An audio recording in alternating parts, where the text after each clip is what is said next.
car pit strategy coming into it, the late caution, and a decent point total here for you at the end of the season as well, into the final race of the first round of playoffs.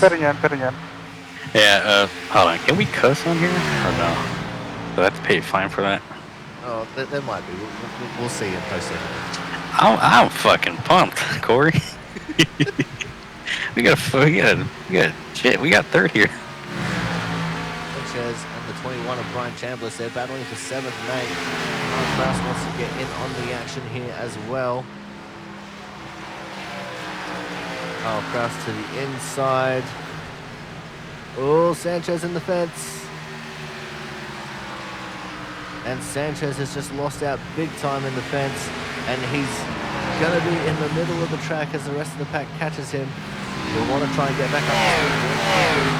He's also going to be at risk to go down to the bottom lane to make it a 3 versus 2 on the bottom. And the outside line has just lost all of its momentum. Everyone going down to the bottom lane now. They'll be getting ready to reset for the next couple of laps, as we're going to have 3 laps left to run when Sanchez gets across the start-finish line here. But it's going to be interesting to see whether Harmon is going to push Sanchez.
Hello and welcome everyone to the Charlotte Motor Speedway for the Coast Guard 165 here on the Aussie Sim Commentator channel for the Output Racing League.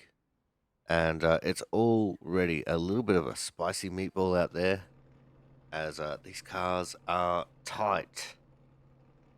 And that's what we're hearing is these cars are super tight as they're all out there on track getting ready to go.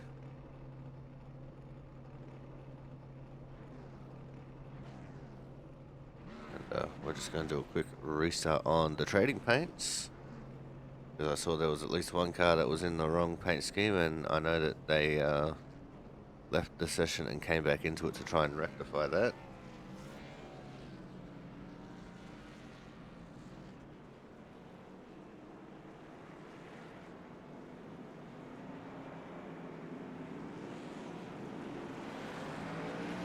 It's Thomas Harmon, the 38 car.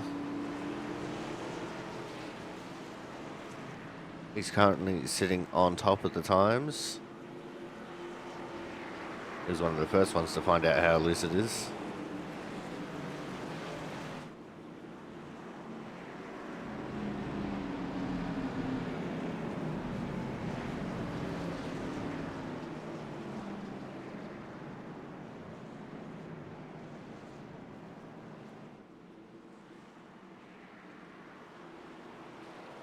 As you can see, we've currently got 22 on the track and ready to rumble here tonight.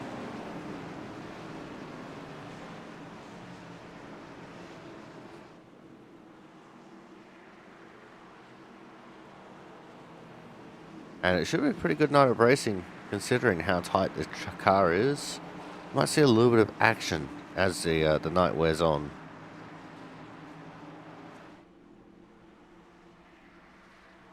As they come off of turn 4, they're often racing for their pit party.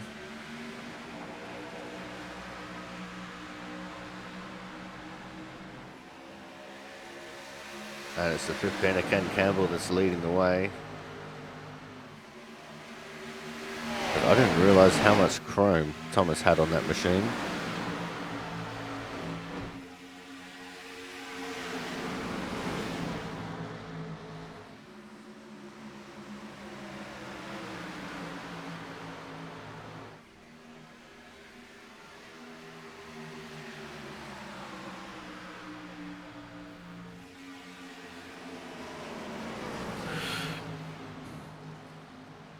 I think we're still just waiting for trading paints to catch up as well. Although Thomas's scheme should be correct. They're 3 wide for the lead of this pit party.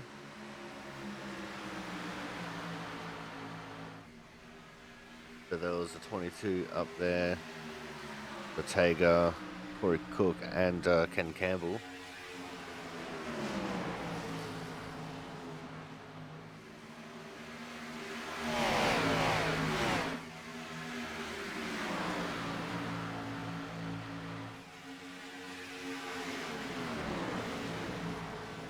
There's Harmon. He's trying to look for a way around the 2 of Hernandez. And it's going to be very hard to make passes here at this track, because after a couple of laps, everyone is super tight.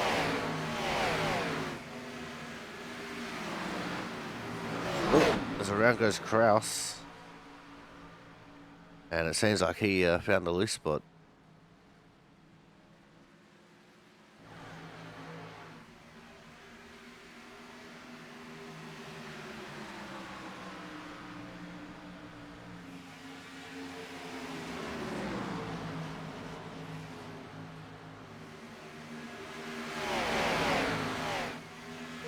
Yeah, I think being the lead car here is going to be the biggest advantage. Because if you get the person behind you taking the air off your spoiler, you're going to be feeling that little bit loose, which means your tyres will wear out that little bit more evenly. And that's definitely what we want to see out of these cars around here. But yeah, there's not going to be many cars that will have that opportunity.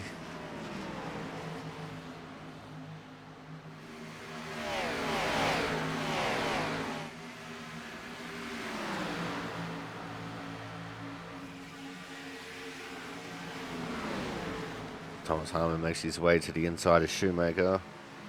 We got McCoy just behind both of them.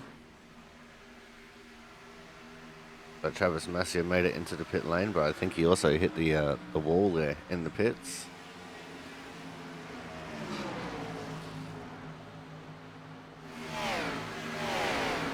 Looks like there's a few cars out there with a bit of chrome on them tonight, which is awesome to see.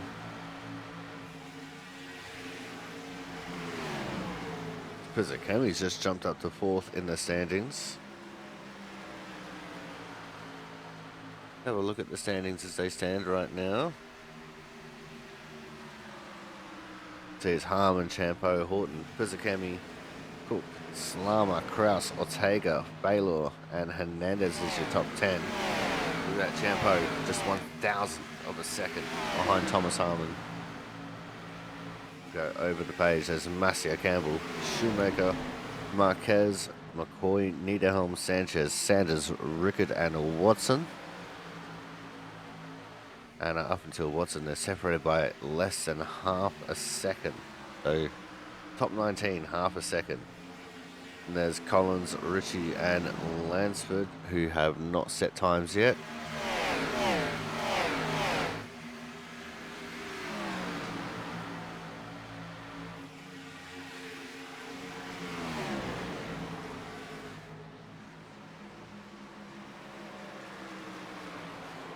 Oh, and around goes Shoemaker. That's off the nose of Massier.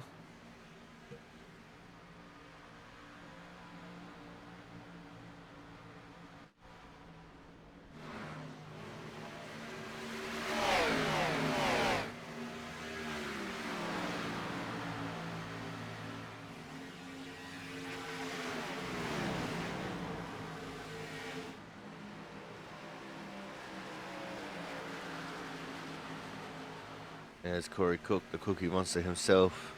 Currently P5, 0.032 off the pace set by Harmon. Harmon right behind him.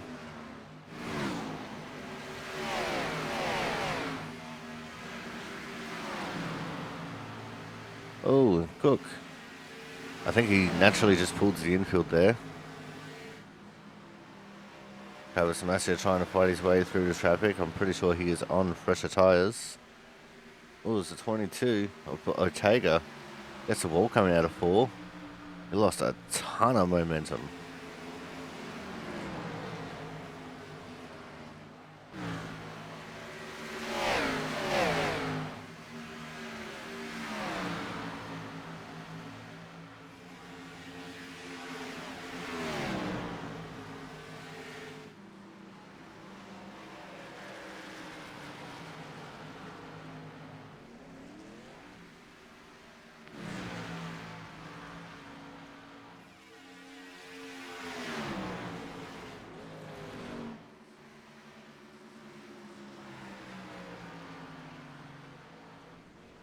So a few drivers are practicing pit entries. There's about 5.5 minutes to go in the session. It's a good time to do it. Normally we have one early pit party and then we let the drivers run out all the way up until the start of the broadcast here. And they go through and do another pit party. So this would be about a medium run.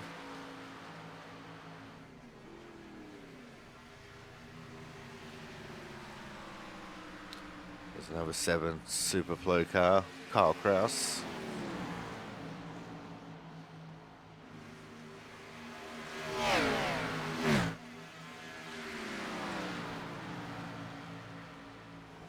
It looks like at the moment Logan Lansford the only one to have not completed a time. And the top 21 are now separated by less than half a second.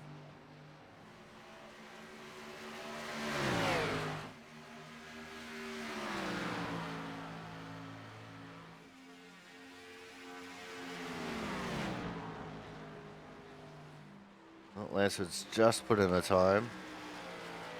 And it was good enough for 7.5 tenths off the lead.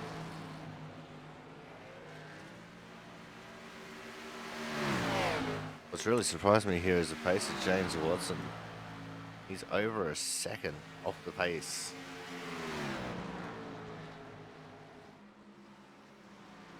And he also does not appear to be anywhere near the racing surface.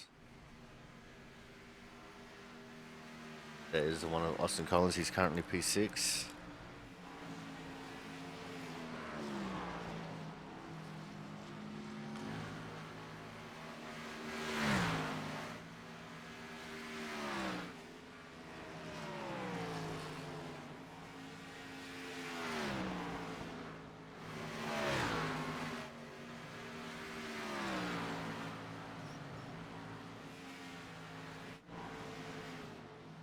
There's that failure.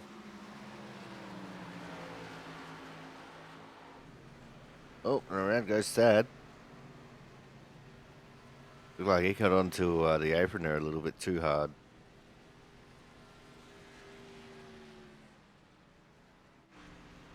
Now, early run, expect to see some people trying to run a little bit on the apron just to help loosen it up for longer in a run. Which is a very, very viable strategy, mind you.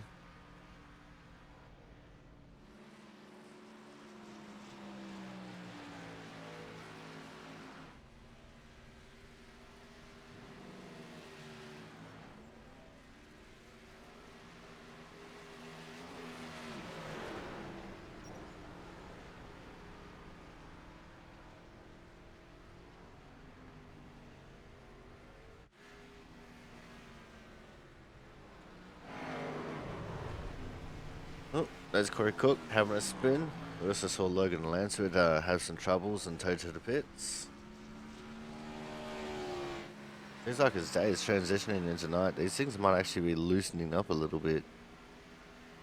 As weird as that is to say.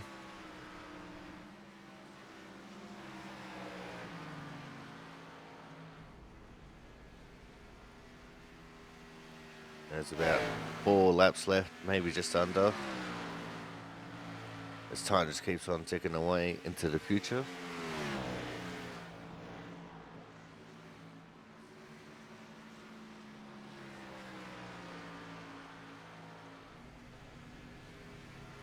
And I think we are going to take this opportunity to go to a commercial break. So that way we can get these guys out there for qualifying and so they can do it in peace. So make sure you guys stay tuned. More action for the Coast Guard 165 will be coming up in about 6 minutes time. In fact, we'll have racing action in about 6 minutes time. So make sure you guys stay tuned and we'll be right back.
Welcome back to the Coast Guard 165, and as you can see, qualifying is complete. So we wait for the grid order to start popping up on the screen. There it is, Chris Champeau on the pole, Thomas Harmon on his outside. And out of P3, we're going to have the 16 of Kyle McCoy. Then out of P4, the 1 of Austin Collins. Out of P5, we'll have Reggie Ortega in the 22. And then the Cookie Monster, Corey Cook in the 61 out of P6. Kyle Kraus in the 7 will be from 7th. The 2 of Jonathan Hernandez out of 8th. P9 will be the 15 of Ken Campbell, with P10 the 43 of Bryce Shoemaker. P11 we're going to have Sam Niederhelm in the 66 car. And then the big L of Logan Lansford out of P12. P13 will be the 1839 of James Watson and Joe Slammer out of P14 in the 9. P15 will be the 05 of Scott Rickard, and P16 the 93 of Matt Sisler. P17 will be the 21 of Thad Faylor, with P18 the 88 of Matt Horton. P19 will be the 4 of Jaron Sanchez, with P20 the 13 of Travis Massier. P21 will be the 00 of Jonas Marquez, with Jack Sanders in the 25 out of 23rd. 24th will be Brian Pizzicami with 20. Wait, when did the numbers change up like that? That was weird. We started getting the swapped over numbers there. That doesn't work. The brain is confuggled. There's only 24 cars out there. The brain has gone to mush officially.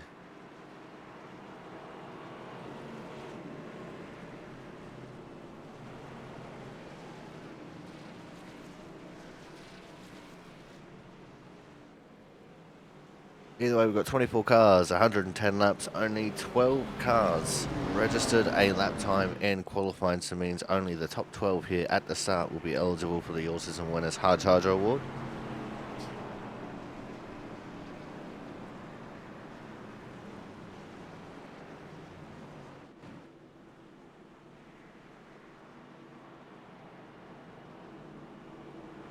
It's a shame that Frank's not here, actually. Frank Isaacson, the sponsor of the Hard Charger Award. Wonder what he's up to. As the field comes off. Turn 4 for the first time.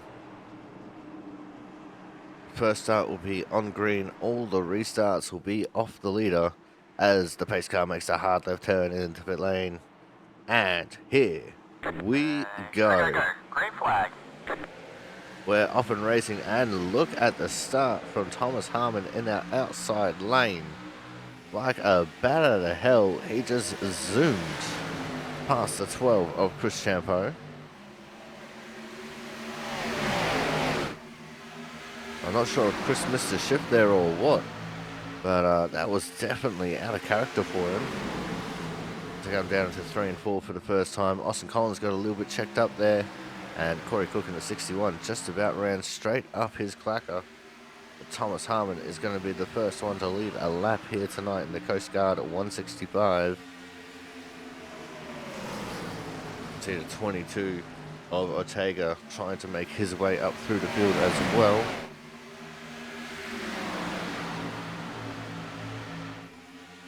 As the field starts streaming down the back straight, there's C. McCoy there trying to make a move to the inside of Champeau. He got a little bit unsettled right down on the white and blue lines there. And here comes Champ to the outside of Thomas Harmon now.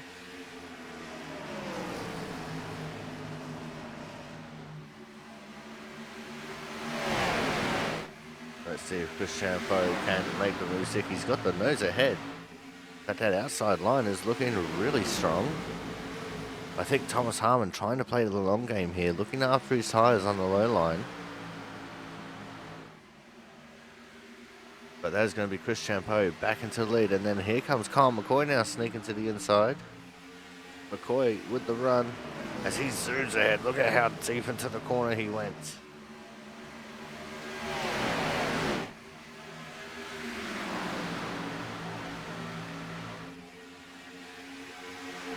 Let's see what action we can see from throughout the pack, because it looks like these guys might be somewhat settled, although maybe not, so we'll keep it here actually. It's a 12 of Chris Champeau looking all over that rear bumper of McCoy in the 16.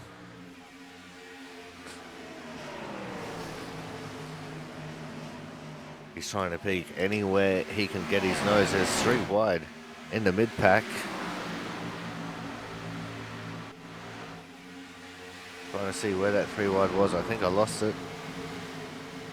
As there's Corey Cook in the 61 and Austin Collins in the 1. They're being hunted by the 2 of Jonathan Hernandez. That is the battle for P6. As Thomas Harmon, who took the lead there on the first lap, has dropped back to 5th.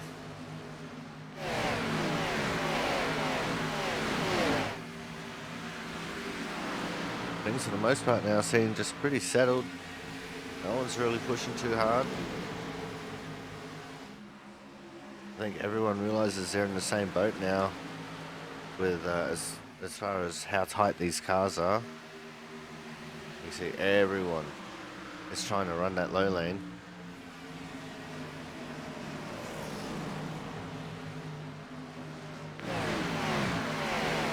Except for a couple of cars at the back there. That's Jan Sanchez in the 4 railing the high line as he's trying to get around Bryce Shoemaker. That is for the 15th position, and he's got it. Travis Massier trying to follow suit as well. It looks like Travis is going to have Shoemaker at the line.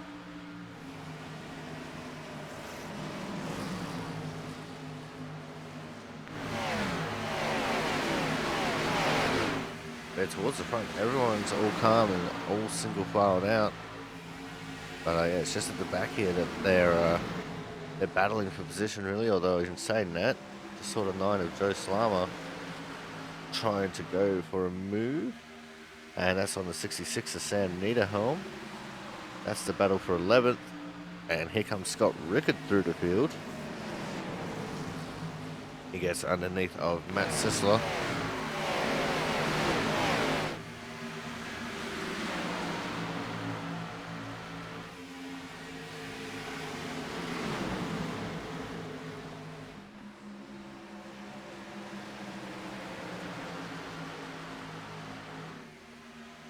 We're already 9 laps down. I think I just saw Travis Massier smash the outside wall there in turn 4. That's one thing we're going to have to keep an eye on with how tight these cars are. As there's a lot of cars now starting to move around the track. Some people just can't keep it pinned down to the bottom anymore.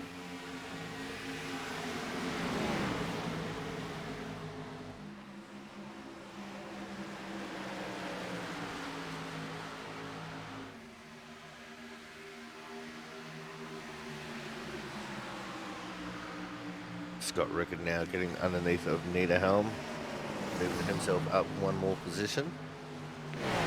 That's Rickard now up at 12.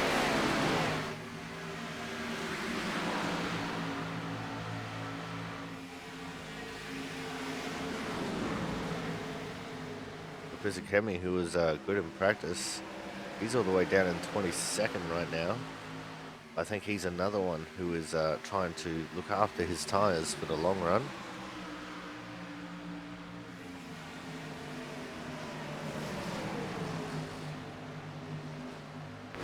That really seems to be the meta with these cars. No matter whether the setup is tight, loose, or indifferent, it just seems to be the thing to save your tyres for later in a run. Of course, you can push like a sad rat and then try and hold it, but it just doesn't seem to work as well as just looking after them for the whole time.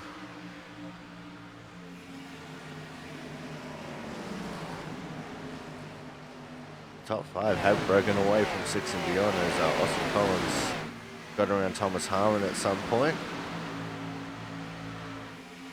I think very shortly we might have a battle for the lead, as the 12 of Chris Champeau is looking very threatening there on the back of the McCoy car.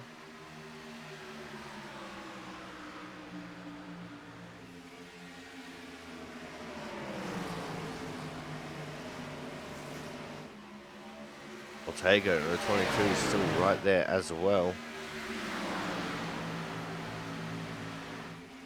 So we're just going to have to keep an eye on how this is going to unfold as the race progresses.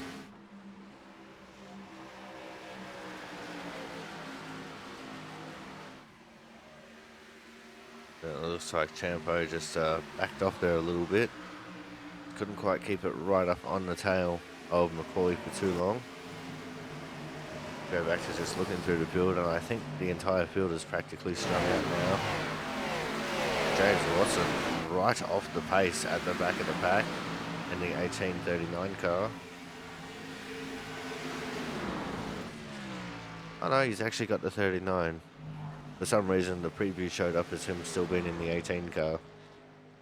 But James Watson just really struggling with the setup around here. And that was very evident in practices. Now we have a battle. And this is for the 10th position. That's as Ken Campbell sweeps underneath of Jonathan Hernandez. Scott Rickard going to look for 11th and possibly 10th while he's at it. And it looks like for the moment it is just going to be P10.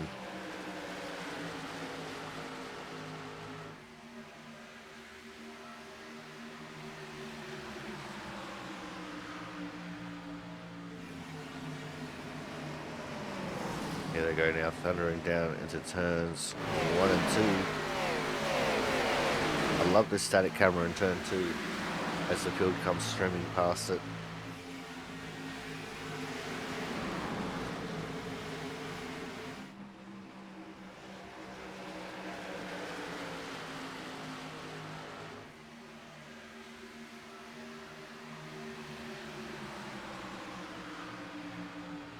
So we're already 17 laps down in this race, which means we have less than 100 to go, believe it or not.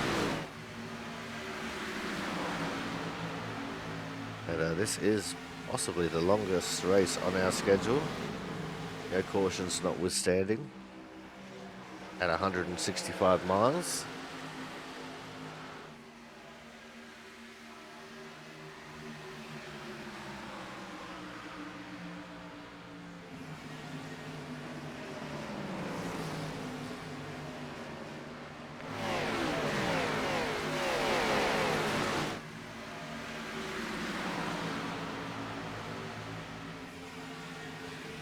Oh, there's a little bit of kerfuffle in the background there.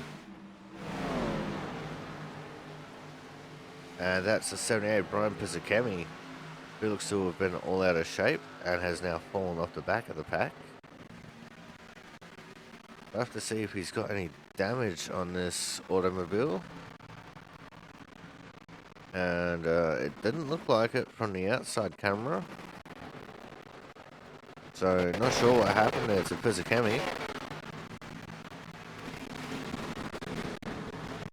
But all his work is now undone, and he's going to have to try and fight to get it all back.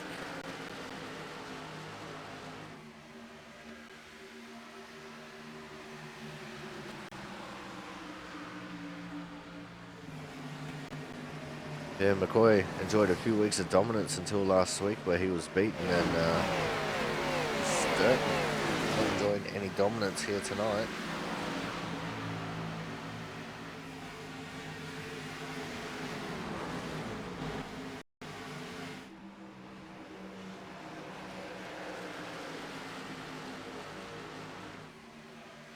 As it looks like Austin Collins starting to fall back into the clutches of Thomas Harmon.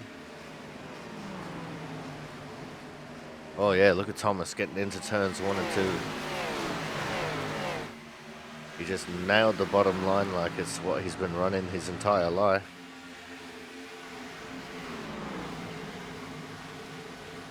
He's so much quicker to the bottom. He's so much more settled on the bottom. And that is the advantage of looking after your tyres right from the get-go.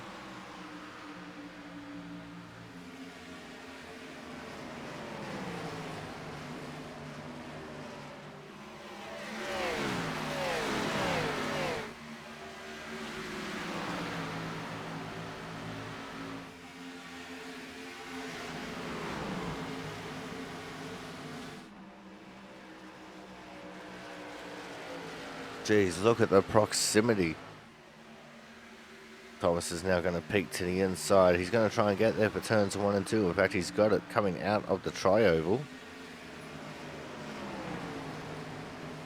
And Thomas makes that move easy as can be. Back up into the top 5. Now he's going to start trying to chase down our leaders. The next one on his list is the Big L himself, the 50 of Logan Lansford.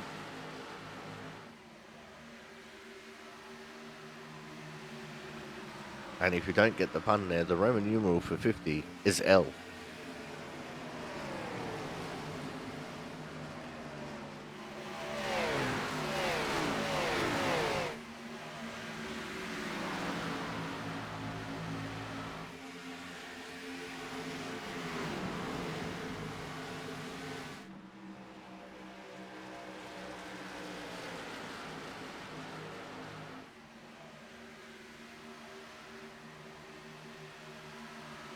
There's the 15 of Ken Cavill. He's in the 9th position.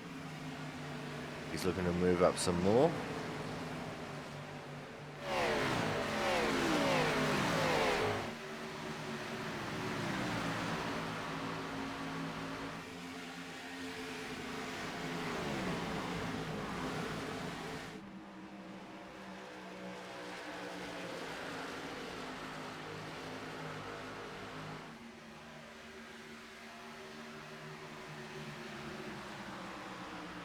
What can Ken do to the rest of this top 10?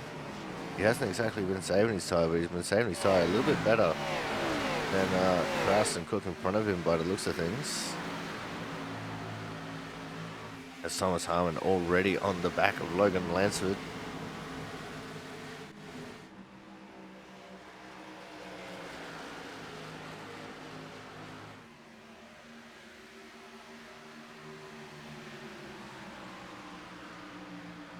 Kyle McCoy is starting to stretch out the lead now. It's out to just about half a second. As Harmon gets to the inside of Lansford. Lansford using a little bit of momentum there on the high line to just stay ahead. But Harmon not going to give up that low line for anything.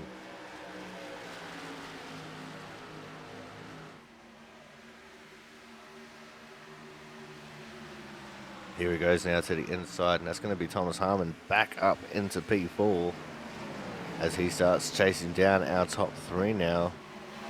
Reggie Ortega is the first one on his list in the top 3 to try and take. As the one of Austin Collins is now going to make a move to the inside of Logan Lansford. So he's trying to demote Lansford out of the top 5. Lansford with that little bit of extra momentum on the outside line. But the inside line with Austin is what's going to get him there. As Austin Collins now takes over the 5th position. I think with that, we are going to go to a commercial break. And when we come back, we will have hopefully some green flag pit stops coming up very shortly. So make sure you guys stay tuned.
Welcome back to the Coast Guard 165 here on the Aussie Sim Commentator channel for the Output Racing League live from the Charlotte Motor Speedway.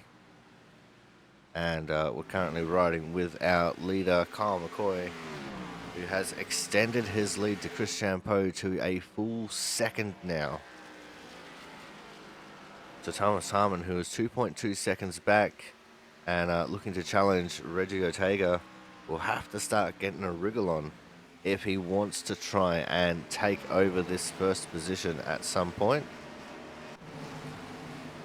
We're looking at Austin Collins there. Just up ahead of him is the 39 of Thomas Harmon, so the 38 of Thomas Harmon. Logan Lansford back there in P6, the big L. You see, because he's got the number L all over his car. You can also tell he puts so much effort into that bright pink paint job.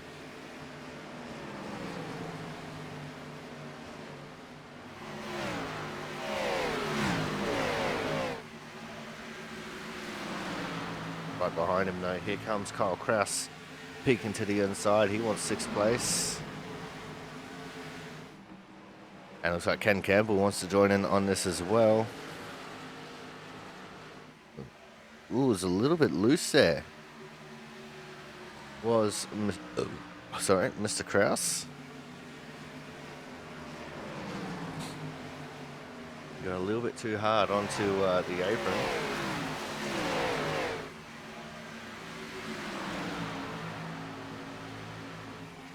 The back of the field starting to stretch out as well. James Watson has found his pace as to the inside of Kraus goes to 15 of Campbell. Now they're going to battle it out for 7th. James Watson moved from being like 3 seconds off the back of the pack to being in P21. Brian Pizzicami, who we saw have dramas before, is currently in P18. Oh, that was just about not clear for the 15 of Campbell. The margins were very small as Campbell was trying to get around Kraus there. Thomas Harmon, in other news, battling side by side with Ortega right now. And Harmon on the outside. Never thought we'd see it. But he is trying to run that high line to perfection. And for the most part, it looks like he's got it rolling pretty nicely actually here. I think he recognized that Ortega wasn't going to get off that low line to save his life. And that is now Thomas Harmon comfortably into the 3rd position. Now he has 1 second to try and catch up to Chris Champeau. And then it's a further 1.7 seconds up to McCoy. So it's 2.7 between Harmon and McCoy right now.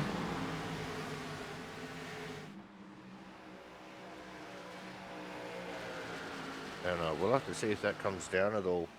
Now that Thomas has a little bit of clean air. And it's not exactly a lot of clean air, but it's a little bit.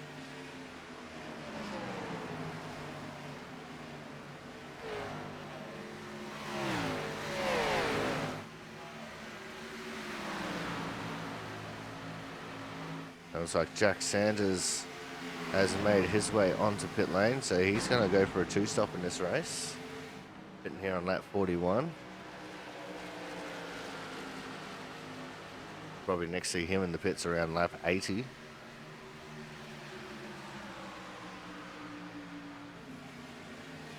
Because I'm pretty sure this is definitely too early to make it to the end on fuel.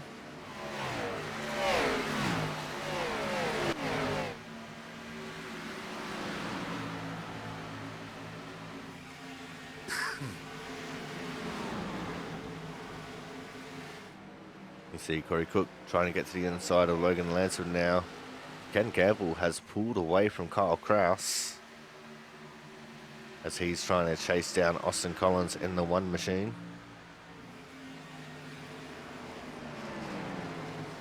It seems our first and third place drivers fairly even on pace. McCoy is just slightly faster, as the gap between Harmon and Champeau has shrunk down to 0.6 of a second. And the gap between McCoy and Harmon is just hovering around 2.7, 2.8 seconds right now.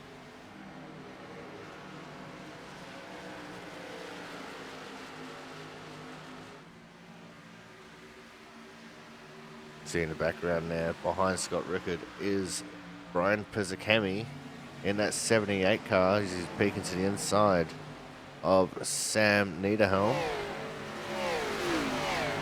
And that's going to be Pizzicami up into the 16th position now. And once he gets around Scott Rickard, he will be in the top 15. It's unusual to see Rickard having such a bad race, but look at the amount of grip and speed that Pizzicami had there. Pizzicami has been looking after his tyres a treat. And he's actually been maintaining the gap between himself and the leader. It's been about 9.8 seconds since the last time we checked in on him, when we're giving you an update on where he was at. So Brian Pizzicami looking pretty good right now. In front of him, there's a big old battle between Sisler and Shoemaker. That's not the car I want. This is the car I want. Shoemaker just took the position away from Sisler. The Shoemaker up into 13th now with Sisler in 14th. And there's Pizzicami hunting, waiting for these guys. In fact, Scott Rickard has lost out on a lot of positions now, as he's just dropped all the way back to 18th behind Jaron Sanchez.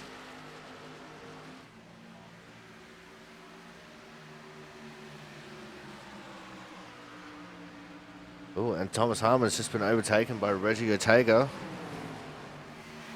Side by side they go once more. I didn't have this one on my bingo card.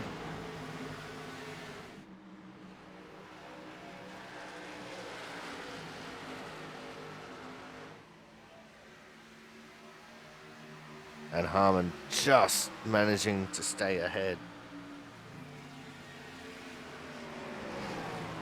See how long that's going to be for as they come down into turns 1 and 2 once more. But the longer Ortega can keep Harmon on his outside, the worse Harmon's tyres are going to be for later in the run. And both of them collectively have been catching up to Chris Champeau, as Harmon is now cleared.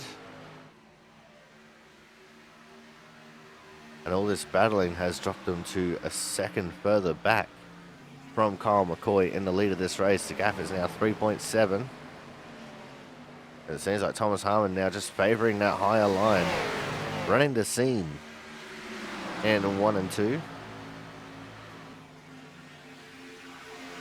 I think gives Ortega a little bit of a run.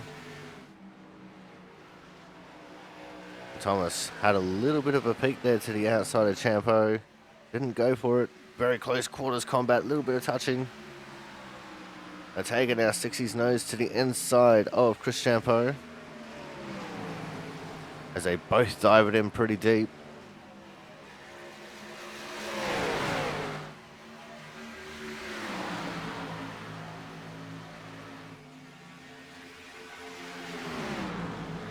And this is P2 back to P6. 5-car battle for second, as Ortega now takes over the second position.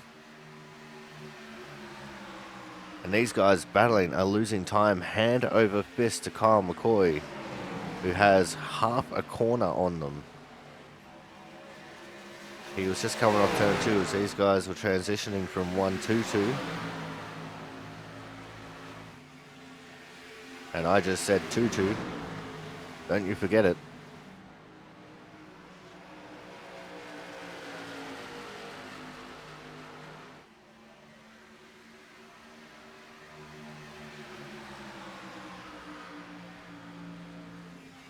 We'll have to keep an eye here on Thomas Harmon to see if he can get around Chris Champeau.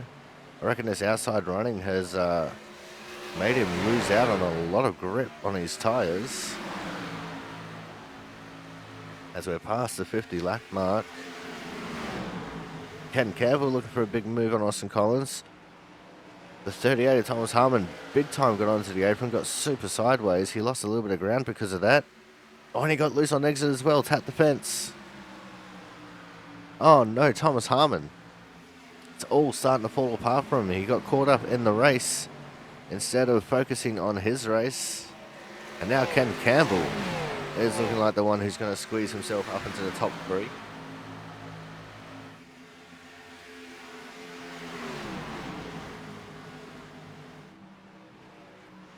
And it looks like Sam Niederhelm is out of the race.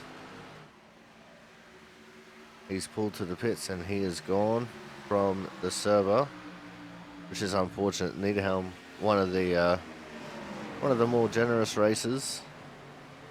He's always down to make sure he's got plenty of room to the leaders as they're coming past. The battling here is not done for the 12 of Chris Champeau, as he's just been hounded. There's Austin Collins, who's just whipped around the outside of him. Thomas Harmon coming back into the fray.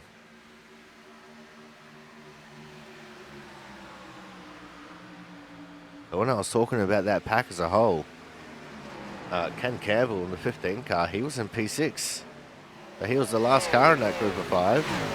Now he's first by being P3.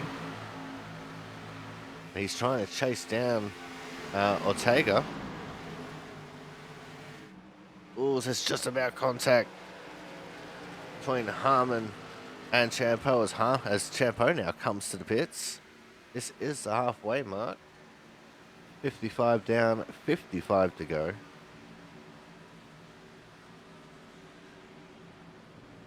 And he is not the only one. Sisler has come in, and so too has Masia. Now we set cameras to focus anywhere and everywhere. Baylor has come in as well. Let's see how long these leaders are going to try and stretch it for.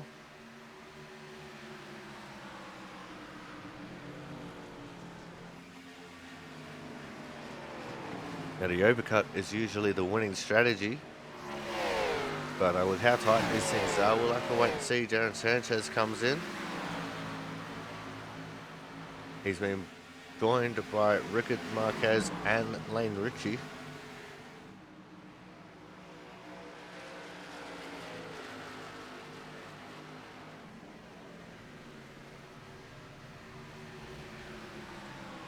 Oh, Niederhelm's back. He might have had an issue with alternate dimensions. The Cookie Monster is in, Corey Cook.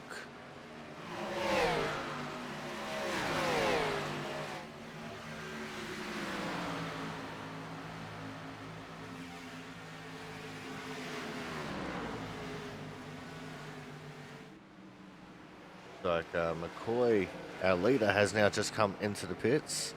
Austin Collins is going to join him. So too does Ortega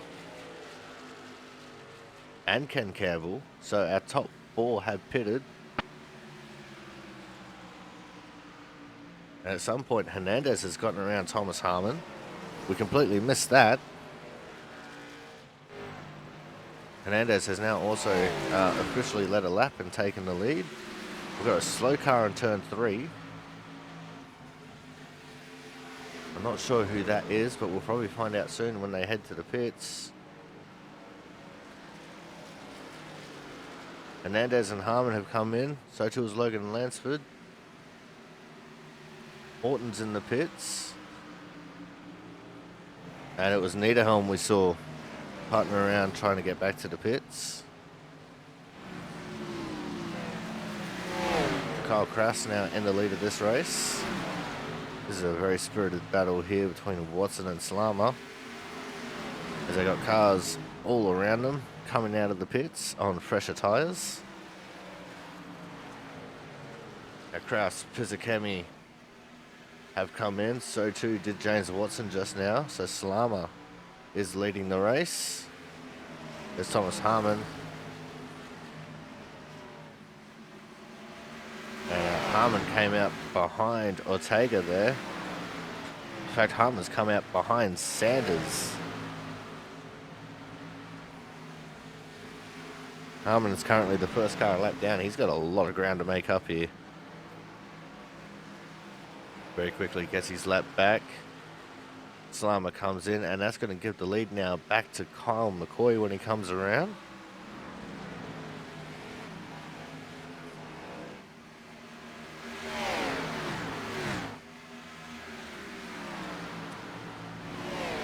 So the order now is going to be McCoy, Ortega, Campbell, Champo, Collins, Hernandez, Sanders, and Harmon, who will be P8. As McCoy now takes the lead back. Sam Niederhelm still in the pits. Richie is 2 laps down. And we've got no one 1 lap down.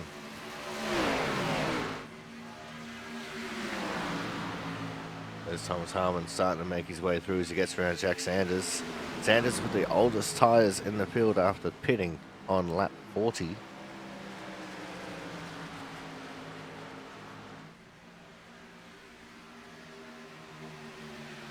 And he's starting to see his fall from grace.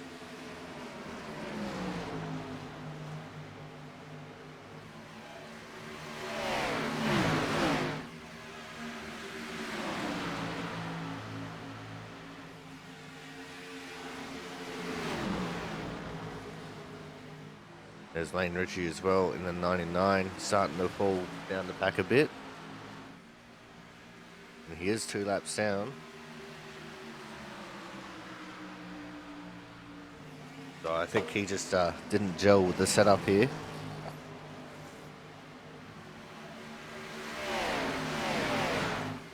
There's about 4.3 seconds between McCoy and Ortega.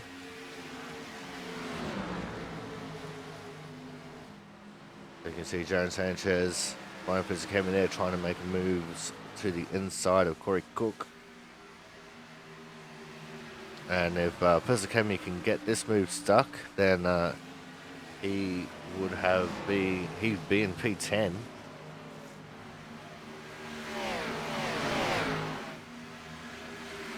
He fell all the way back to second last, and now he's in P10. And he is right on the tail of Jaron Sanchez and Thomas Harmon, who I think has gone back into tyre saving mode, trying to have something for the end of the race.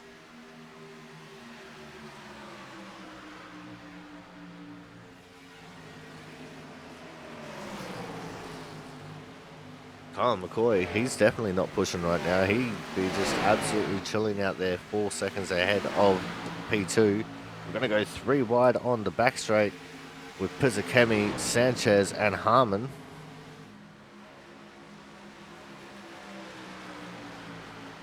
And they all survived that one quite nicely. Very long-time protagonists of the Output Racing League right here. And you can tell that Fizikemi is not in tyre saving mode.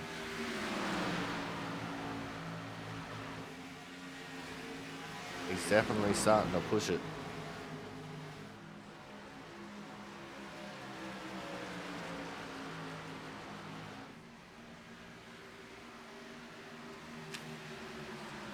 That's Sanchez, he's in P9. Harmon's fallen back to 10. Harmon, he just doesn't seem to have the dominant form that we're used to seeing out of him here in these B cars. Not sure what's been going on with him this season, but hopefully he can get that tightened up for the chase, which starts in 1 week time, actually. But what I haven't been mentioning this whole time is there's a very intense points battle going on for that 10th position. And Joe Slama, who's down in 16th, be hoping that he can get his way through this field a little bit, because he is right on the bubble. Just P9, 3 points ahead of the 10th position car.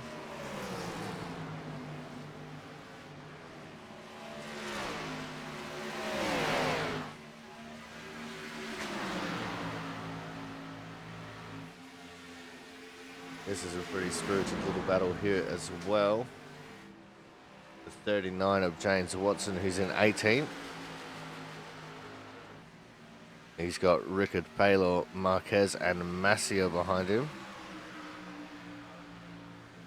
In fact, it only goes back to Marquez, so he's only got the 3 behind him.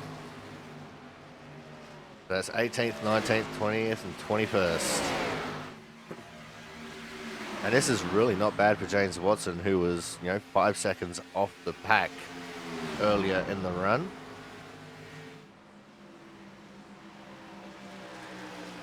In fact, soon these guys might be under threat of going a lap down as Scott Rickard goes to the outside of James Watson.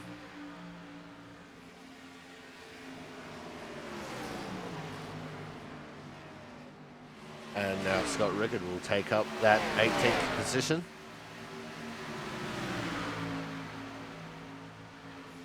So out behind him, 2 seconds off of James Watson right now is Travis Masia.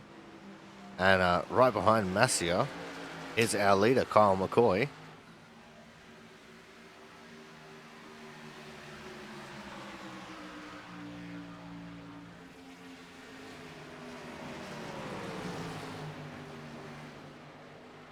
It looks like Harmon has gotten back around Sanchez for the 9th position as well.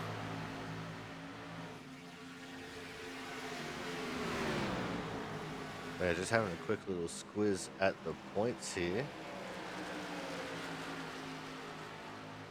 And yeah, Slamo's in P9 with Watson in 10. So Slamo's safe from Watson. Corey Cook, who is in 11th. He's currently sitting in 11th in the race. And he's only 11 points back from Watson. So he's in with a shot to get himself into the top 10 here. Sisler, who's 12 points back from Cook. He still has a chance, but I don't think he's going to be able to make it sitting in 14th here in this race.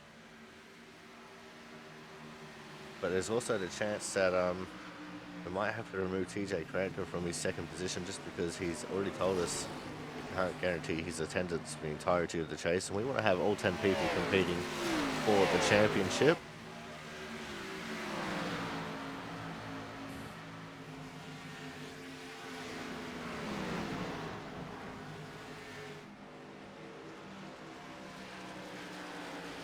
As Masia has now gone a lap down.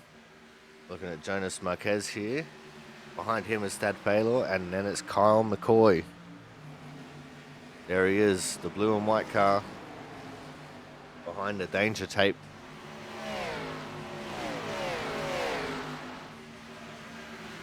And McCoy's going to make quick work here of Thad, as Thad will go 1 lap down. If we'll get a caution right now, then Thad would be the Lucky Dog wave around car.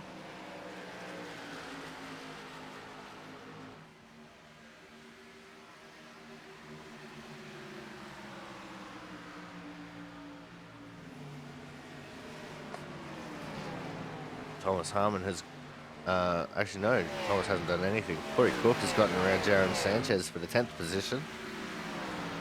Just updating things as I go here. We've got McCoy, Ortega, Collins, Campbell, Champeau, Hernandez, Kraus, Fizikemi, Harmon, Cook, and Sanchez. That's your top 11. Shoemaker back there in 12th. Horton's in 13th. Oh, as the double O of Collins just hit the fence as he was going on a lap down. Oh, that's Marquez. Why did I think Collins? I know, the black cars, they got me. I'm still not fully awake yet. I'm only 3/4 of the way through my glitch energy. But now to the outside of James Watson goes Kyle McCoy. And Watson will be seeing that as his championship hopes going up in flames.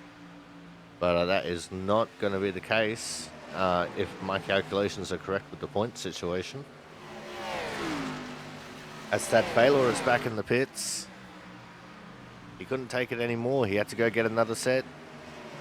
There's Fizikemi as he is harassing the back of Kyle Kraus and Jonathan Hernandez. Got a really nice run there off of turn 2. He's peeking to the inside in 3. And that is how you make a move at the Charlotte Motor Speedway. So that's now Pisakemi up into P7. After getting super sideways, losing a whole bunch of track position, and being second last. 9 seconds off the pack.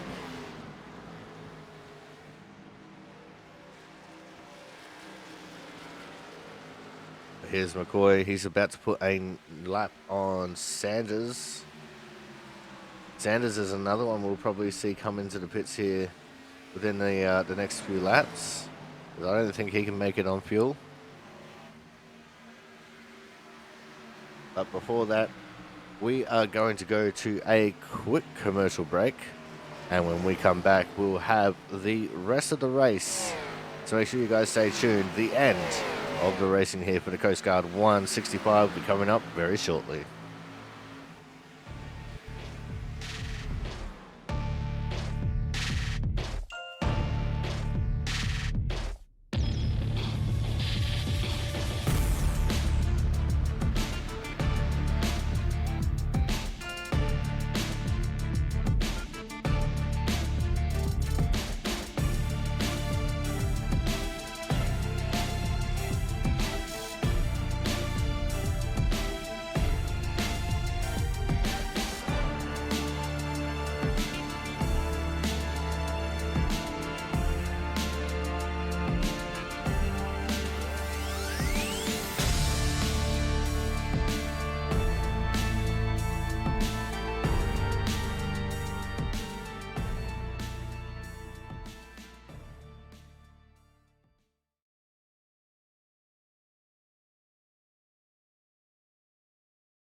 So yeah, I told you it was only going to be a quick break, as we are back with the Coast Guard 165 here from the Charlotte Motor Speedway. We're looking at Brian Pisakemi here in P6, as he has gotten around Jonathan Hernandez, and he is now chasing down Chris Champeau in the 12 for the 5th position. There's less than half a second there between the 78 and the 12 cars. Kyle McCoy has just been absolutely extending his gap here in the second half of the run. It's now out to 6 seconds. As Jack Sanders relents and does come back into the pits. I called it. I told you that he was going to come back to the pits here soon. And that's because of how early he had to pit previously. And we'll probably see him drop to about 3 laps down. It might just be 2, but it may be 3. We'll see.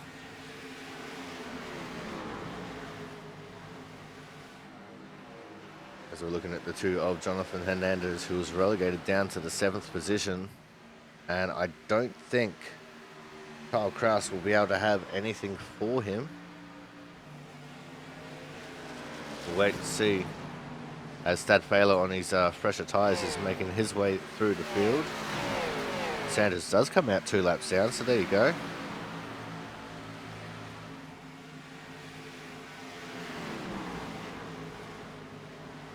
Yeah, Failer will be trying to get one of his 4 laps back with these fresher tyres here in this last run. Not sure why he had to pit, but I'm sure we'll find that out post-race.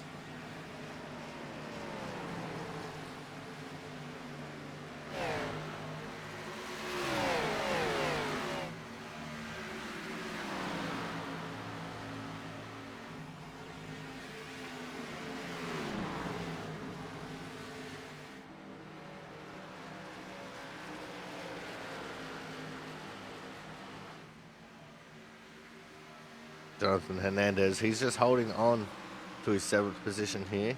In fact, Kyle Kraus does look like he has a tiny little bit of pace over the driver of the 2 car. So let's see if that's going to affect him in any way, shape or form.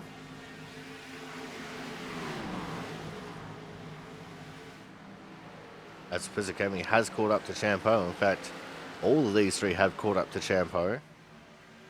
because Hernandez and Kraus have pretty much been keeping pace with Pizzakemi since he got around them.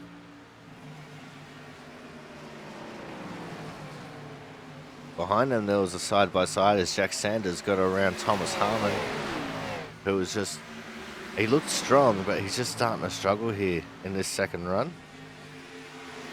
Kraus peeking to the inside of Hernandez. He's not going to get there as here comes Jack Sanders around there outside. And it looks like Sanders got a little bit loose there, which kind of ruined the momentum a little bit of everyone in that little area. As Sanders now ducks to the inside of Pizzakemi.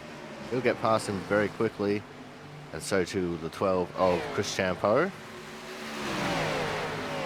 And him forcing both Champeau and Pizzakemi to run high like that actually closed the gap between Pizzakemi and Hernandez, as Pizzakemi now dives to the inside of Champ. They're going to drag race out of turn 4. Champ with the momentum on the high line, but that low line is just so strong for Pizzakemi right now as he makes his way into the top 5.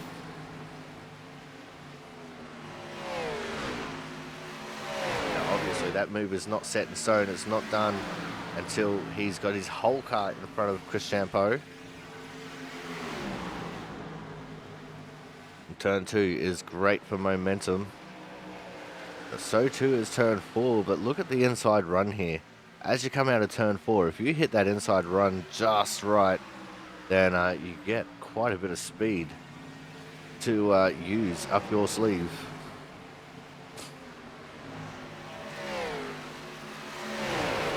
But this is the battle for the top 5 here, and it is so intense.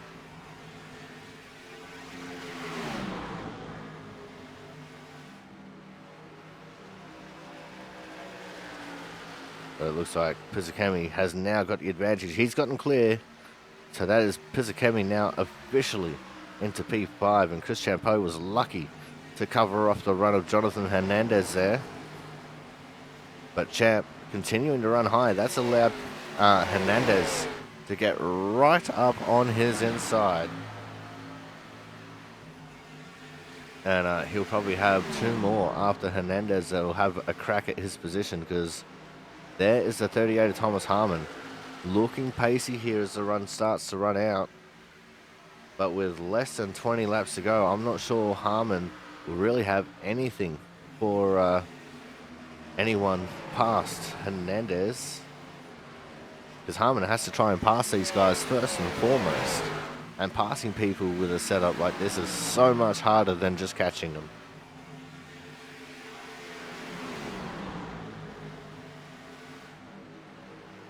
And side by side, Champeau and Kraus go once more. These guys have been battling it out quite a bit in this race. But we're going to set the camera back to focusing on crashes. And it's going to stay with Jonathan Hernandez for the moment. We currently only have 17 cars on the lead lap.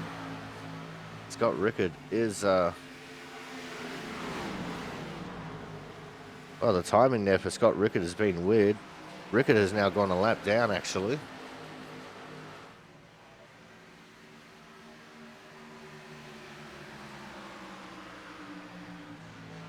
There he is, officially, behind Kyle McCoy. Now, these two are friends off the track. And on Thursday nights, they're usually the first to rub fenders. The Thursday night Reverb League is going to street stocks. A 12-week series, and 3 of those races will be on dirt. In fact, I think 4 of the races might be on dirt, actually. Looks like Lane Ritchie has come into the pits once more. So Thad Paylor might actually gain a position here shortly. As the sun starts to descend behind the bleachers on the front straight. Look at Thomas Harmon trying to catch up to Kyle Kraus here. And that will be the battle for 7th. Kraus, who is back in his starting position. Because the 7 car started P7, that much I remember. And our front row was Chris Champeau, who qualified the pole. He's in P9, and Thomas Harmon in P8. We started outside front row and actually led the first dozen or half dozen or so laps.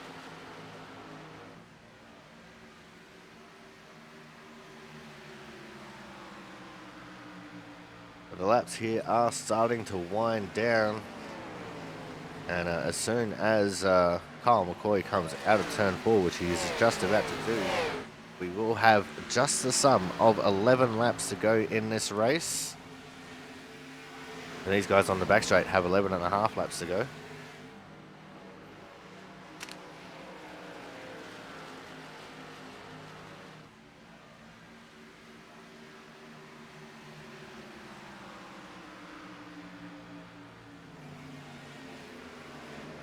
Kyle McCoy now has a little bit of space between himself and the next car.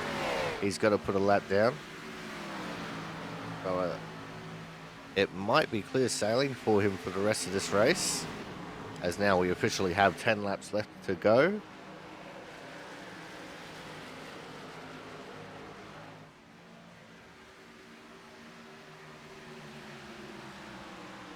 There is a bit of a line of cars behind him.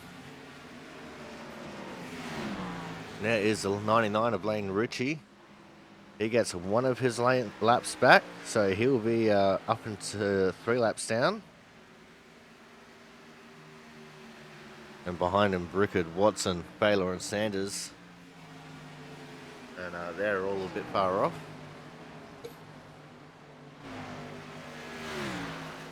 Go back to focusing anywhere and everywhere. And it reckons that Jonathan Hernandez will be the next to make an accident. Although with 7 1/4 laps to go, I don't think that's going to be the case. I mean, it's not completely unheard of to have a late race caution this late in the race, but I just don't think it's going to happen. Not unless these cars get incredibly loose just all of a sudden. But here comes Thomas Harmon now. He's going to start looking for the move on Jonathan Hernandez here in the dying laps.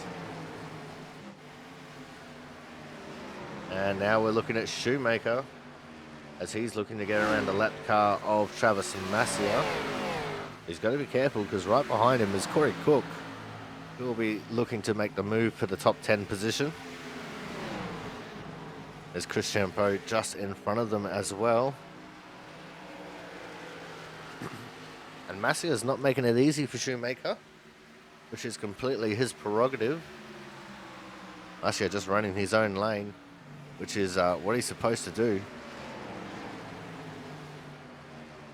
And he pulls right up to the back of Shoemaker as they're going through 1 and 2 on the high line.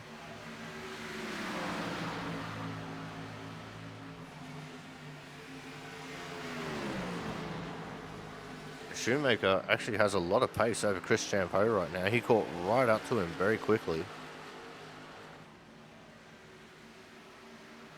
Armin did get around Hernandez, as now trying to start to catch up to Pizzacchemi, but there's a second between them and only about 6 laps to go, so I don't think we'll see anything happen there.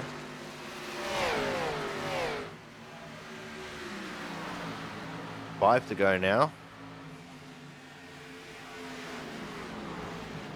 And I can see that someone is talking on the radio. I'm not sure who it is. But this is going to be another dominant victory for Kyle McCoy in the last race of the regular season.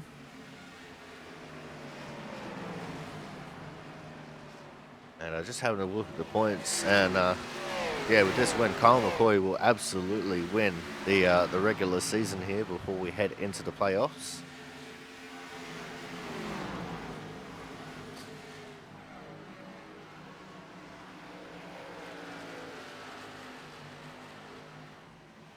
You see the Cookie Monster trying to look for a way around Chris Champeau. Tries to stick his nose up the inside. He gets there just. So there's still moves to be made here in the dying laps. We're now going to start focusing on our leader as he only has 3 laps to go. And he's running the second lane there, right on the seam in the corners. Now, I wouldn't have thought that that would have been the go, but apparently it is. James Watson actually has just been chipping away at his gap to the leader. Watson, who was one of those who pitted only once, but very late in that first run, as we had 2 laps left to go now. James Watson up into 17th.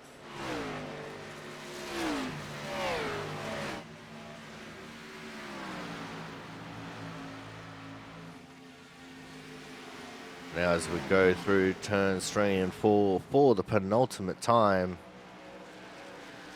it is going to be white flag, last lap, last chance to win it or wear it for the 16 of Kyle McCoy, with a 7.7 second lead as he crossed the line. Now we've seen him in absolutely dominating form in the second half of this season so far, and he's continuing it on here with another dominating performance at Charlotte. We won't talk about Kentucky as he comes through turns 3 and 4 for the final time. Your winner of the Coast Guard 165 here from the Charlotte Motor Speedway is going to be the 16 of Kyle McCoy, who let Watson and Fallor get one of their laps back. See, he's a gentleman and a scholar. P2 to Ortega, P3 to Collins.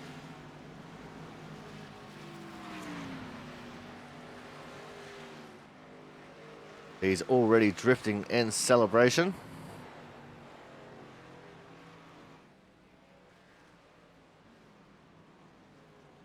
And here we go, McCoy, Ortega, Collins, Campbell, Pizzakemi, Hernandez, Harmon, Kraus, Shoemaker and Cook. That's your top 10.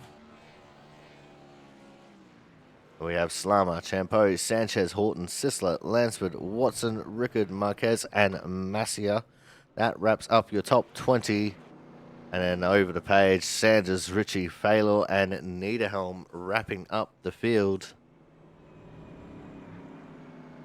You can see the burnouts going on in the background. That is going to wrap things up for us here at the moment. But stay tuned. We'll have driver interviews coming up very shortly.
Alrighty, it is now time for driver interviews, and as always, we kick things off with our Autism Awareness Hard Charger Award winner. And today's Hard Charger started in P9 and finished up in P4. It is the Superman himself, Mr. Ken Campbell. Ken, uh, you only wore a half V-neck here tonight. You choked a little bit in qualifying, but you made up for it with a decent result here in the race. Yeah, I definitely choked qualifying. The sad part is I thought I ran kind of okay, and then I looked at the times and I was like, oh no, this is going to be bad. And so I knew the long run was my only chance. But luckily for me, output everybody here is really clean, and we get in a lot of green flag racing. And so I needed every lap of green that I could, and the guys came through for me. Now, it definitely looked like you saved your tires up a little bit there in that first run, started pushing your way through the field. So, what was the strategy right from the drop of the green flag? And when was the plan to pit made, and how was it made? Yeah, so in all the tests that we were doing, just practice before the race, everybody was super tight. And so I was like, okay, well, I'm just going to really, really save the right front and really back up my entries. And that's what I was doing, just kind of riding around for a little bit. And then I noticed people starting to get tight, and I knew that I was fine at that point. So that's kind of where I was making my way up there. And then there was a little gaggle of cars that was right in front of me. I think it was like P3, 4, 5, 6, or somewhere around there. And I was catching them pretty quickly. And so I was trying to decide if I was going to catch them and then pit, or try to pass them and then pit after that. I was just about to come down pit road. I saw them kind of get into each other a little bit and stuff. And I was like, I think I can actually jump them before the pit stops. And so was able to do that. And then I was like, all right, well, I'm just going to, keep running this out. And I knew we were getting within the pit window. I heard Kyle call out that he was pitting from the lead, and Reggie said he was pitting, and I was actually in a really good spot there because I was able to get to Reggie's inside. So I knew he was pitting, but I was able to take P2 away from him just being on the inside and going to pit then. And so yeah, that's how I made the decision to pit. And then when we came out, I let him and Austin go, and I figured that they would come back to me just the same way that they did in the first run. And the track kind of loosened up. The car was loose the second run, and I knew I was in trouble then, because the only reason I was gaining on the guys is because they were getting tight. And so I think they got smarter, and the track got looser, and just wasn't able to make my way back up there. All right, and now the big focus now is going to be the chase. And I'm just having a quick look at the updated points, which have just been updated. And you finished off the regular season here in P3. So, how do you feel about that Nice. one, mate? Really proud, actually. I've been with output for a while now, and I know a lot of the guys knew that I was pretty much a weapon when I came in, and a lot of guys will probably say I'm still a weapon, but just in a different way. But really, really proud about that. I've put in a lot of work, and it goes to show that, if you put in work, you can improve. And, if I can do it, anybody can do it. It's kind of one of those deals. All right, now let's look forward towards next week, the start of the playoffs, and we're going to be going to Gateway. So, what's the feeling like for you as we head to Worldwide Technology Raceway? Gateway is one of those that I really like, and I'm not that great at it. So we'll see how it goes. That's usually the way that it works out. I really like tracks that I'm not good at, and I'm pretty good at tracks that I don't really care for. So I like that it's different. It's so different in 1 and 2 and 3 and 4, and that really opens up a lot of passing, I feel like, because guys are so much better in one corner or the other. And so I feel like it gets a little more racy there than somewhere like here, where it's pretty much just the one groove and everybody kind of runs it the same, and you've got to wait for a mistake or for tires to fall off. So I don't expect to be that great at it, but I'm looking forward to it. All right, now before we let you go here tonight, Ken, anyone you want to give a quick shout out to? Yeah, as always, first and foremost, shout out my wife Casey and my kids Logan, Jet, and Easton. It's their last couple of days of school, so we're about to start summer, and I work from home, so it's about to be really loud at my house while I'm trying to work. So that'll be fun. Everybody at Team Watson Racing Setups for their support. Use code Wattsman39 for 10% off. If open setup is your thing, shout out to TJ for sponsoring tonight's race. Everybody here at Output, this is one of the highlights of my week. Every week is just getting to come in and drive with these guys, and the admins do a great job. And you up in the booth, you do a great job up there as well. So now we just got to convince you to race on Thursday and Monday nights. Yeah, well, the kids are on 3 different baseball teams right now, and I'm coaching all 3 of them. So oh no, we're pretty limited. Yeah, it's bad, but yeah. So do that. Hopefully, here in the near future, I'll be able to get a sponsor by like a T-shirt company or something like that. Maybe a V-neck company that they'll see my woes and help me out a little bit. Oh, I reckon at this point we're going to get you a wife beater sponsorship. Hey, I am from Alabama, so it fits. All right. Well, thank you very much for coming out, Ken. Congratulations on coming home as the Hard Charger Award and having a top 3 finish there for the regular season. We look forward to seeing what we can do next week at Gateway and for the entirety of the playoffs. I appreciate it, man. Have a good one. All right, guys. That was a 15 of the Superman, Mr. Ken Campbell, as he finished as the Hard Charger here tonight. Coming up next, we are going to have our 3rd place getter. And tonight's 3rd place goes to the 1 car of Mr. Austin Collins. Austin, you're one of 3 Toyotas in this entire race. And you managed to come home with a very solid P3 here tonight. What was it like out there trying to balance what was a stupidly tight race car here tonight? Yeah, it was like I said, the tight setups are always my more in my wheelhouse usually. So I like driving it off the right rear naturally. So it kind of frees up for me. I know after about 30 laps or so, I was actually pretty loose. But those initial runs, like I said, it was real tight, and I wish I would have had the clean air like Kyle had all race. I really wanted to fight for it at the beginning, but I felt like I was going to be burning my stuff up too much if I went for it. So I kind of just stepped back and rode around trying to save because I didn't really have much practice laps. I had about 5 or 10 practice laps, I feel like, and most of them were practicing for a qualifying run. So we were learning as we were going. Like I said, Charlotte's a pretty good track, so in the tight setups in my wheelhouse. So to come home with a P3 is great, especially to lock ourselves in the playoffs. Like I said a couple weeks ago, we were just points racing, so that's what we were doing here tonight as well. All right, now, what was the plan coming to the green flag stops?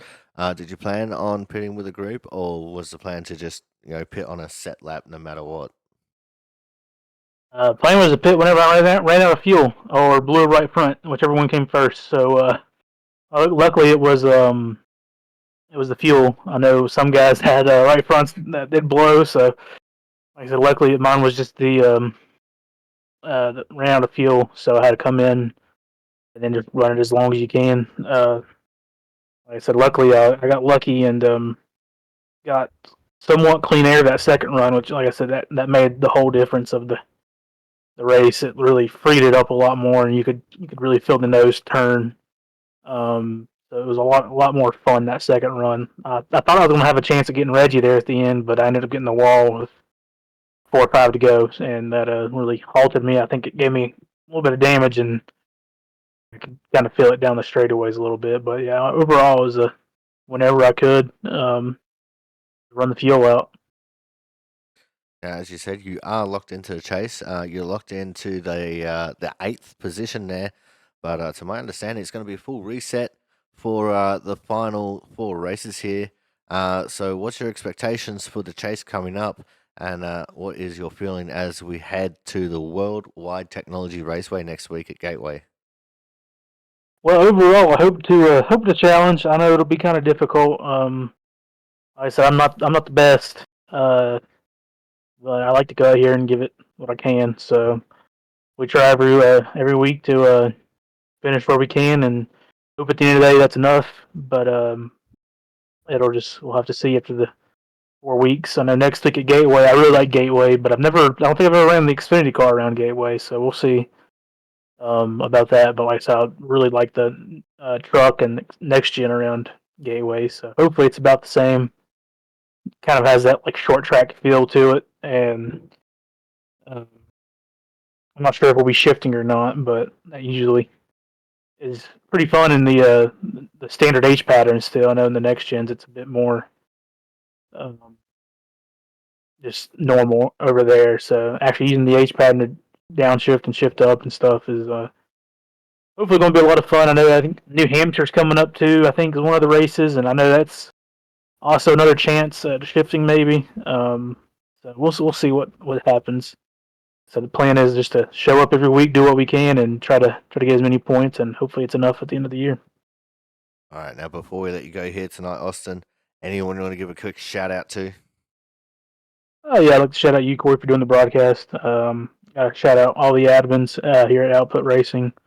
They all do a great job. It's always really fun to come out here and race with y'all every night. Like I said, we got the Monday night series starting up, which has been learning curve for me, but that's been fun. We got Tuesdays, obviously, and Thursdays have been just a whole lot of fun with y'all. Also got to thank Team Watson Racing for allowing me to represent them and let me be a part of their team. And I also got to thank Jonathan Hernandez for the paint scheme that is on this beautiful Toyota Supra.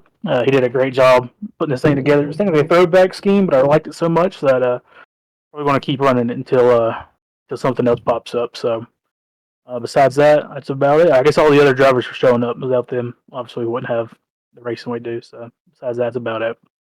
All right, well, congratulations on coming home P3 here tonight and finally getting the shout out to Jonathan out of the way after a couple of weeks of not being able to.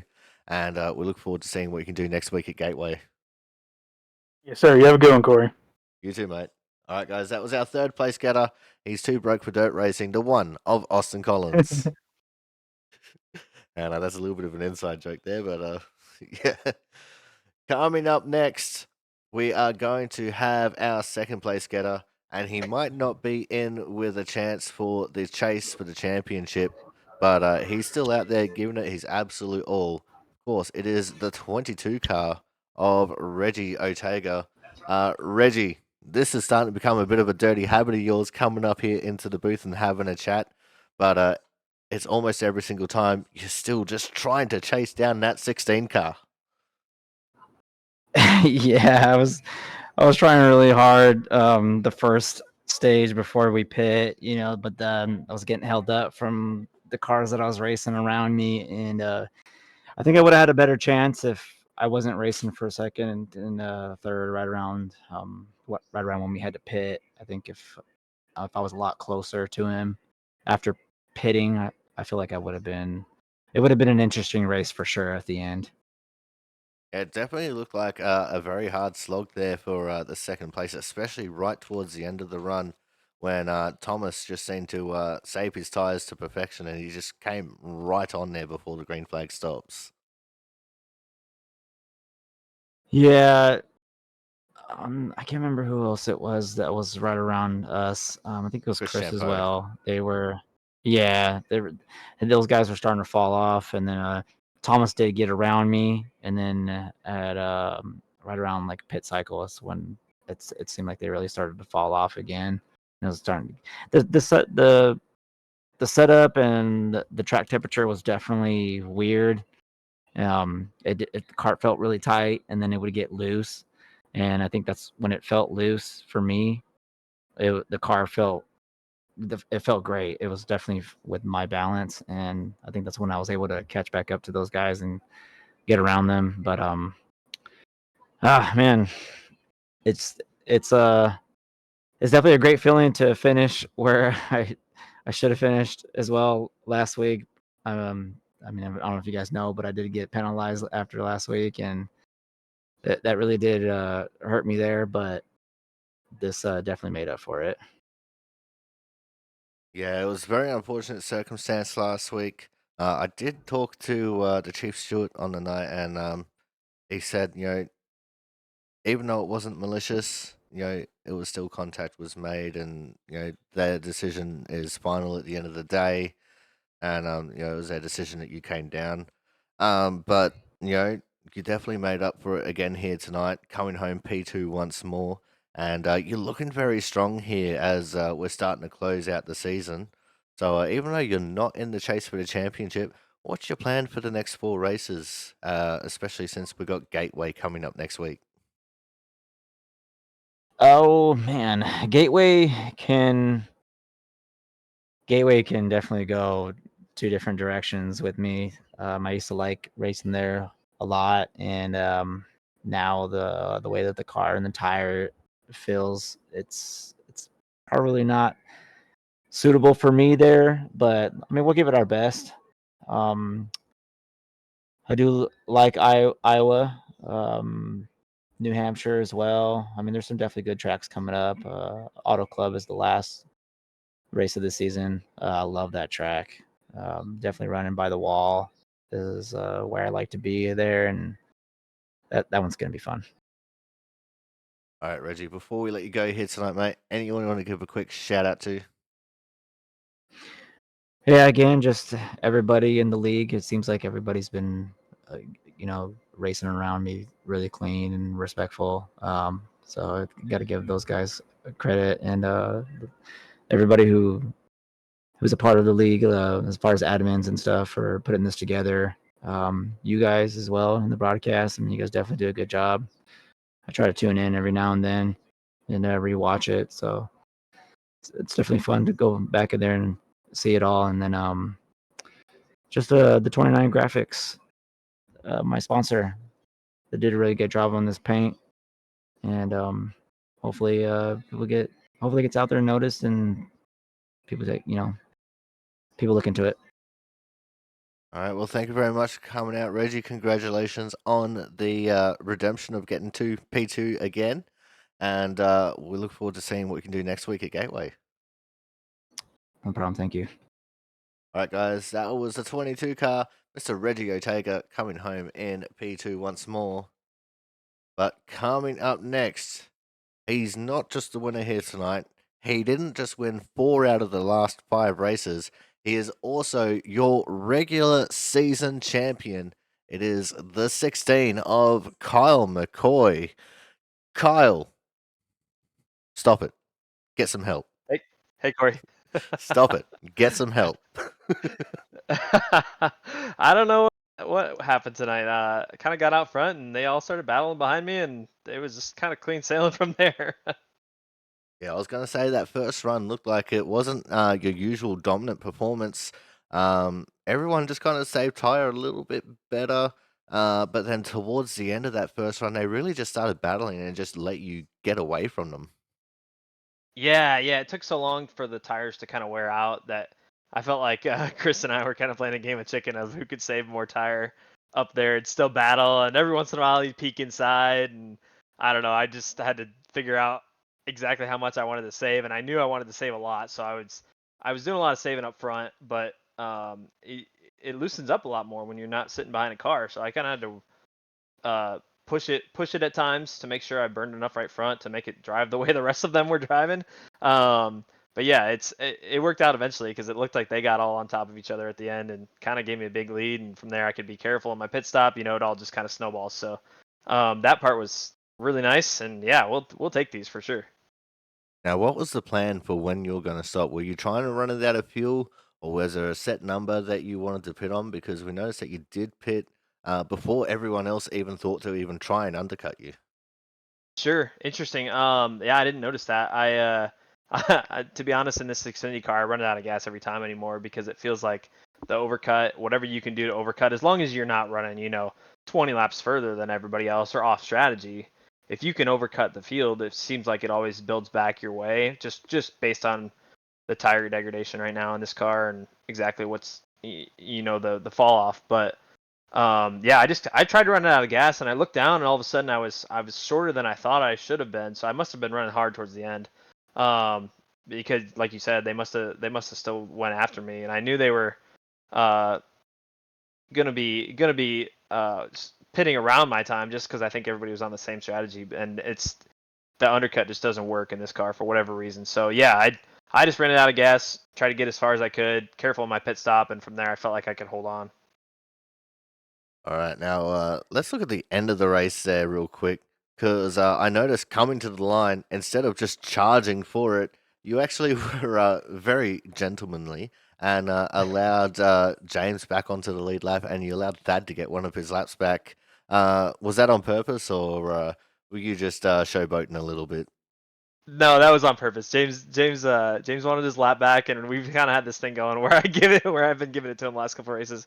I don't know how it's worked out that way, but I figured we'd keep repaying the favor because at some point I might need that favor back, and I think I wrecked him a couple times on Thursday nights, so he probably deserved it honestly, and so yeah, just trying to pay it forward. You know, when you've got these big leads and you got this kind of buffer, you got to use that to build some goodwill, right? Like so. Yeah. So that when I need this in the championship race, you know, maybe he'll give it back. And who knows if that really pays off, but I like to believe in the good of people, so I certainly believe that eventually that might come back around. So All right, now let's look towards the future. Obviously, as I said before, you won the regular season, so you're absolutely well and truly locked in for the chase to the championship, as well as James Watson, actually, who just snuck in by a point. So, what's the feeling like for you heading into these 4 championship races, and even more specifically, the Worldwide Technology Raceway at Gateway next week, and just how difficult of a track it is? yeah, I'll be honest, flat tracks are kind of the bane of my existence on iRacing. So I think we have Gateway and maybe New Hampshire and maybe Iowa. I mean, the playoffs are just a complete gauntlet for me. I'm not excited about the tracks that are there, but I am excited to try to improve on the tracks that are there. I think somebody's going to show up and beat me because I just don't think I can run with that kind of speed on those types of tracks. So it's going to be interesting. I'm going to have to bring my A game. I'm really excited for Gateway. I feel like we don't get to run it a lot on iRacing, and I love the track itself. It's really unique. I felt like the last couple times I've been there, I found more speed than I have in the past. So I'm hoping that some of that will translate back over. But I'm excited to run it just because it's kind of it's fun. There's a lot of skill involved. You have to shift most of the time. Like it's gonna be cool. And I'm excited to see because I know when you get to some of those tracks, like some of the flat tracks. I know Scott for one is really good at those tracks. And I'm sure there's a couple other guys. Those different skill sets always show up, and somebody's going to show up and bring their A game for those playoffs too. So I'm excited for it. It's going to be fun. I'm going to have to kind of take care of myself and make sure I don't get myself in trouble. Try to get stage points. That's been big for me all year, and I'll try to keep doing that. Qualify well, get stage points. That's pretty much the formula here. So we're gonna keep shooting for that, but who knows what kind of speed we're gonna have next week? It's gonna be kind of a crapshoot. So I'm excited. All right, now before we let you go here tonight, anyone you want to give a quick shout out to, Kyle? Yeah, shout out to you for putting on this broadcast. Shout out to the guys for putting on this league. I love racing here on Tuesday nights. It's a blast.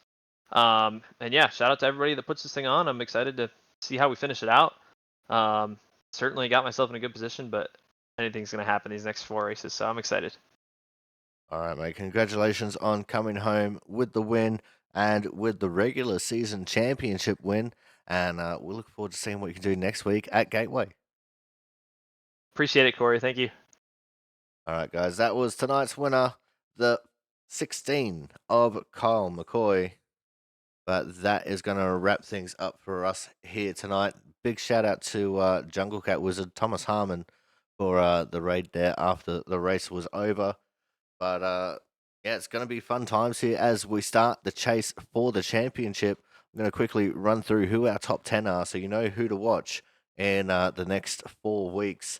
Kyle McCoy, Jonathan Hernandez, Ken Campbell, TJ Crampton, Thomas Harmon, Chris Champeau, Scott Rickard, Austin Collins, Joe Slama, and James Watson. They are your 10 competitors battling for the championship.